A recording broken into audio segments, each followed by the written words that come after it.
Time for the new Beulah Show, starring Amanda Randolph as... Beulah, a gal who's in love with a man named Bill. He hasn't much jack, but I'm still his Jill. Yes, sir, it's the new Beulah Show, brought to you transcribed from Hollywood. Love that man.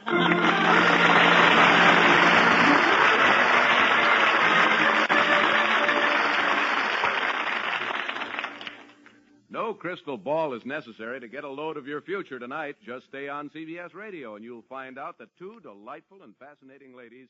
Amanda Randolph was born on September 2nd, 1896 in Louisville, Kentucky. Her father was a Methodist minister and her mother a teacher. But she would find her calling in music, vaudeville, and eventually radio. A star by 1948, she led her own musical TV program for the DuMont network. It made her the first African-American woman with her own daytime TV show. Her sister Lilian was also a big radio performer, starring in both The Great Gildersleeve and Amos and Andy. In September 1953, Randolph took the title role of Beulah. It had been Hattie McDaniel's until she got sick in 1951. For a time, Amanda and Lilian alternated the lead. This incarnation of the show aired on CBS weeknights at 7:15 p.m.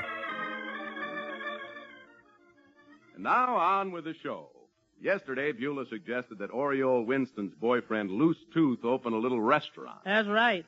The only way Loose Tooth could keep from losing a job is to go in business for himself. Well, can he handle it all alone, Beulah? I doubt it.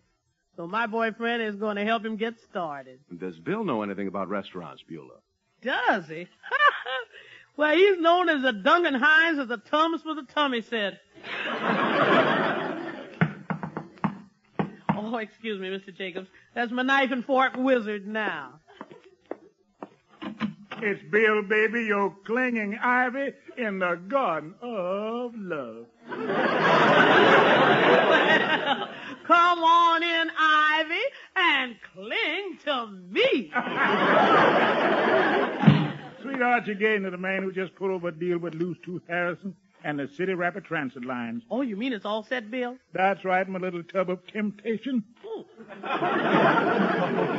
We just bought an old streetcar from the city, and we're going to turn it into a lunchroom. Hot dog!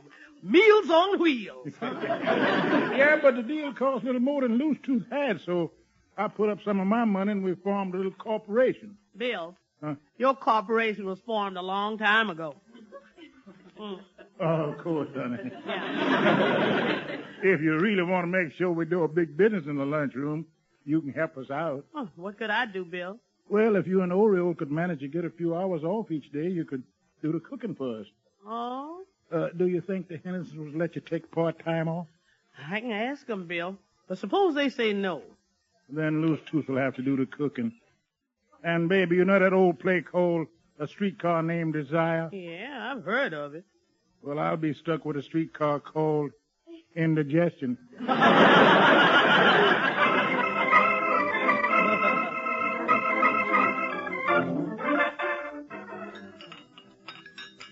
More tuna fish salad, Mr. Harris? Mr. Harry, more salad for you, sir? Just put some on his plate, Beulah. You'll never get his attention when he's buried in his newspaper. Yes, Miss Alice. Harry, will you please put down that paper and join me for lunch?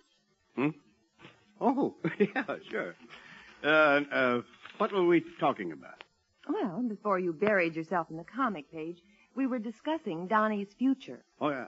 And I do think that's more important than Little Orphan Annie's. Little Orphan Annie's? How old is that kid by now? About 86? At least, yeah. Now then, Alice, what about Donnie's future? That's what I'm asking you? Well, I think he should have one, by all means. Don't you really think we should talk with him and see what his ambitions are? I suppose we should. Ambition certainly is a wonderful thing, all right. Oh, yeah. Would you folks mind if I had a little of it myself? Well, we should hope you have, Beulah. Of course. Well, in that case, do you think we could make arrangements for me to have a couple of hours off each day? Oh? If it's to further yourself, Beulah, I imagine we could. Oh, it's to further myself, all right, Miss Alice. I want to help Bill and Loose Tooth in the new lunch wagon. You mean they're going ahead with the plan? Yes, sir. And if Bill sees money in his future, then I can see a wedding in mine. I'm sure we can work something out, Beulah. Well, bless your heart, Miss Alice. Oh, who's that now? I'll go see Mr. Harris. Okay. Oh, hello, Beulah. Why, Mrs. Dawson, come in. Thank you, Beulah. Will you take my arm, please? Oh, the walk over here from my house across the street has just pooped my puny little body. Well, are you still sick, Mrs. Dawson? Oh, I'm always sick, Beulah. I'm just a long, quivering mass of aches and pains. Oh, there goes a shooting pain up my back. Ain't got much to shoot at. What was that, Beulah? Oh, I said there's nothing to hoot at. It's Miss Dawson from across the street, ma'am. Yes, Mrs. Henderson, just little old me, with my undernourished body and overactive thyroid. Well, hello, Mrs. Dawson. How are you? Oh, quite ill, thank you.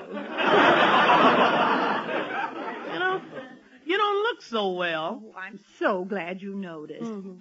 I saw my doctor this morning, Mrs. Henderson, my specialist, that is, and he gave me some exciting news. Oh, what is it? He discovered my lumbago may be coming back. Oh? Either that or there's a strong possibility that I have gout. That is exciting, isn't it? Yes, and I do so hope it's gout. I haven't had that yet. Well, I'll be rooting for you, Miss Dawson. Thank you, Beulah. Oh, well, Mrs. Henderson, I hope you don't mind my barging in like this, but I was wondering if you could drive by little Linda to dancing school tomorrow. I don't expect I'll have the strength to do it myself. Oh, I don't mind at all. Oh, you're such a dear. Yes, it's pretty hair. Linda loves her dancing so much, and I'd hate to have her miss a class just because of me and my health.